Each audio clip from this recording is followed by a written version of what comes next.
Hey guys, I'm Momo and I'm the creator of ôRïGïN. Here today we're going to be working on Kirthi and this rough animation sequence. We start off by looking at a bit of reference. This is a Bilimbi tree, common in Southeast Asia. We figured that the fruit that will be on this branch is around that same feel when you're looking at the weight distribution, the sizing, so we really wanted to start off with that.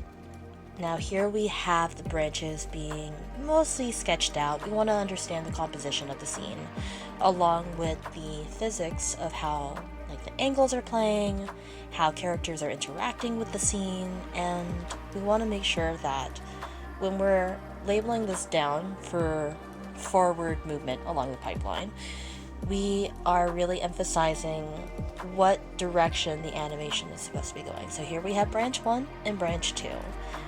From the first branch, that's going to be the first half of the sequence, what we're showing today.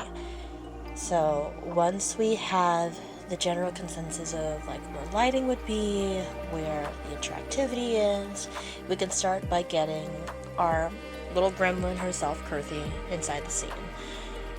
Once scene composed, we'll be using pink as her character color coding to show her movement.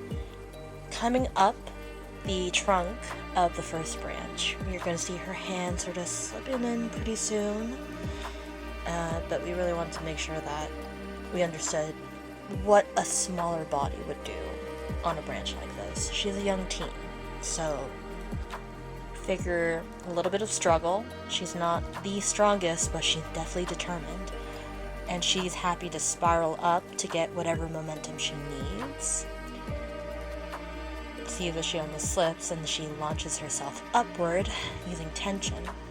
We did have some composition issues, but I was able to easily fix that with a lasso and liquify pen. You might notice that there's some directional notes as that's happening, because when you're keyframing and you're using the rough animation as a reference, you want to be able to show a little bit of what we're expecting the movement to look like. So that means body position, her little expression, and right before that little wiggle, she's already aiming. When you're doing animation, you try to minimize the amount of extreme movement by utilizing time to show multiple movements. She launches herself off, and foreshortening is really important in this moment because during the transition between branch 1 and branch 2, she is changing her posture on scene as she's swinging.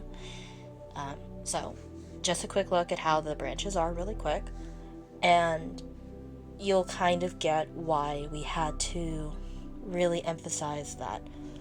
We'll see her face, we'll have her hands closest to us, her legs are bent, she's so happy, and once she makes contact, we can see her face slowly disappearing. Behind the branch, her cape is following the flow of air. See her knees start to bend forward, and then her body starts to curl, her face is no longer visible, and that's the end of the first half of the sequence. We can go ahead and take one last look just to make sure all of the flow is working well. We had to put notes down that things are shaking, and those will be considered prop animations. So now that we're here, let's go ahead and see how the movement is. Okay, so far it looks good. I'll pass it on to keyframes and get back to the rest of ôRïGïN. Thank you so much for watching.